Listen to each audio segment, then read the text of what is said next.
اسلام جو ہے یہ دین فطرت ہے.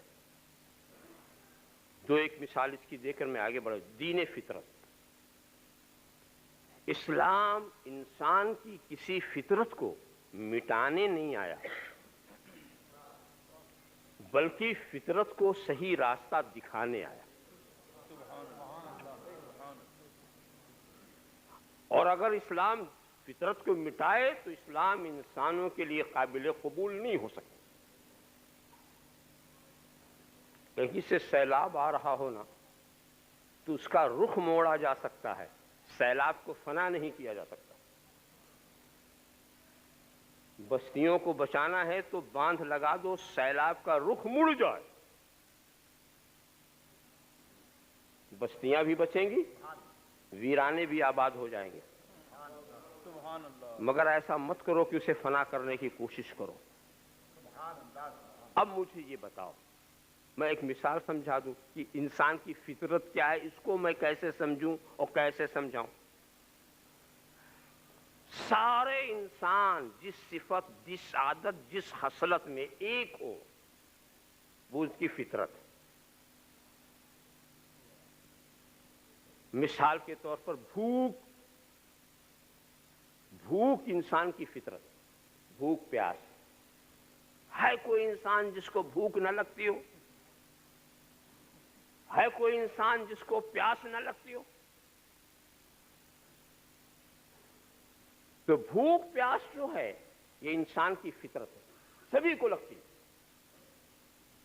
بھئی آپ یہ نہ کہیے گا کہ فلاں مریض تھا اس کو نہ بھوک لگتی تھی نہ پیاس لگتی تھی. تو میں مریضوں کی بات نہیں کر رہا ہوں، میں صحت مند لوگوں کی بات کر رہا ہوں. جو صحت مند ہوگا، اب مریض ہو اسے کھچڑا ہضم نہ ہوتا ہو، وہ حلوے سے بھاگتا ہو، سیوئیوں سے نفرت ہو، تو یہ تو اس کا مرض ہے جو ایسا کرا رہا. مگر اگر صحیح الفطرت ہے وہ تو ہر چیز سے اسے رغبت ہوگی. اچھا دوسری بات آپ دیکھیں کہ فطرت کا رنگ ایک ہوتا ہے. ہر جگہ کی زبان آپ نے الگ الگ دیکھی نا، کہیں کوئی کچھ بولتا کہیں کچھ بولتا ہے، زبان میں فرق. مگر جو فطری خصلتیں ہیں اس کا رنگ ایک ہی ہوتا. مثال کے طور پر جو بھوک آپ کو لگتی ہے ویسی ہی دوسرے کو لگتی اور وہی احساس اس کو بھی ہوتا. یہ نہیں کہیں گے یہ ہندوستانی بھوک ہے، یہ پاکستانی بھوک ہے، یہ انگلستانی بھوک ہے. بھوک کا رنگ الگ الگ نہیں ہوتا. جس کو جو بھوک لگے گی اس کا رنگ ایک ہی، پیاس کا رنگ ایک ہی، تکلیف جو ہوگی اس سے وہ ایک ہی. اب اگر اسلام آ کر یہ حکم دے دے کہ کھانا پینا چھوڑ دو تو پھر اسلام انسانوں کے لیے قابل قبول نہیں ہو سکتا. لہذا اسلام کبھی تمہاری فطری جذبے کو ختم نہیں کرے گا بلکہ یہ کہے گا اے کھانے والوں کھاؤ مگر حرام نہ کھاؤ، حلال کھاؤ. ظلم کے ساتھ مت کھاؤ، رشوت لے کے مت کھاؤ، سود لے کے مت کھاؤ. جو بگڑے ہوئے راستے ہیں اس راستے سے صحیح راستے پہ لگانا، یہ اسلام کا کام ہے. فطری تقاضے کو ختم کرنے کے لیے اسلام نہیں آیا. ایسے ہی انسان خوش بھی ہوتا ہے، غمزدہ بھی ہوتا ہے، مسکراتا بھی ہے، روتا بھی ہے. یہ سب اس کے فطری تقاضے ہیں. اس کا بھی ایک ہی رنگ ہے. میں پوچھوں ذرا گجراتی میں ہنسو، کوئی پنجابی میں ہنسے، ہنسنے کا انداز سب کا ایک ہے. جو چیز فطری چیز ہوتی ہے اس کا رنگ ایک ہوتا ہے. آپ اس چیز کو سمجھتے چلے جائیں. جناب والا ایسے ہی، اور میں تیزی کے ساتھ لے چلوں وقت کا لحاظ کرتے ہوئے، غصہ یہ ہے خراب چیز کی نہیں؟ غصہ خراب چیز ہے. لوگ لطیفے کے طور پر کہتے ہیں غصہ ہی ایک ایسی حرام چیز ہے جس کا پینا جائز ہے.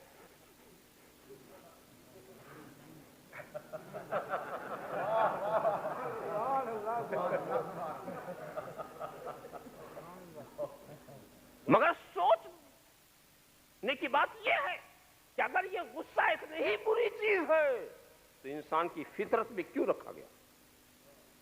ہم تو یہ دیکھتے ہیں کہ غصے والوں کی تعریف قرآن کر رہا ہے، اشداء علی الکفار۔ غصہ برا کب ہے؟ جب اس کا رخ برا ہو، اس کا رخ برا ہو۔ اس غصے والے کا قصہ بھی آپ نے سنا نا، جو غصے میں رسول کے پاس گیا تھا، غصے میں گیا تھا، اور جب پلٹا تو غصے میں پلٹا۔ غصہ، اسلام نے غصے کو نہیں مٹایا، غصے کا رخ بدل دیا۔ اللہم صل علی سیدنا مولانا محمد کما فی اسلام غصے کو مٹانے نہیں آیا ہے، غصے کو صحیح راستہ دکھانے آیا تھا۔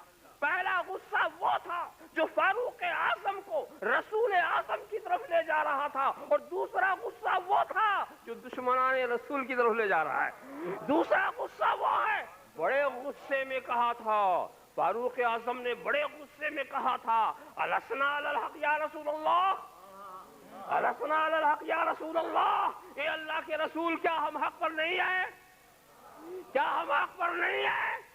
بھلا کیوں نہیں؟ تو عمر کی غیرت ایمانی اس بات کو برداشت نہیں کر سکتی کہ معبودان باطل کو علانیہ پوجا جائے اور ہم اپنے خدا کو چھپ کر کے پوجیں۔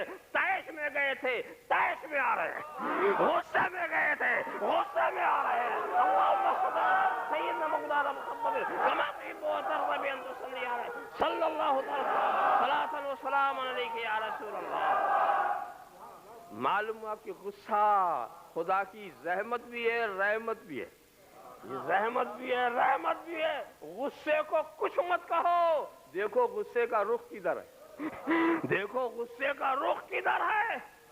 آپ اچھی طرح سے سمجھتے چلے جائیں، ایسے غصے کرنے والوں کا غصہ رحمت ثابت ہوتا۔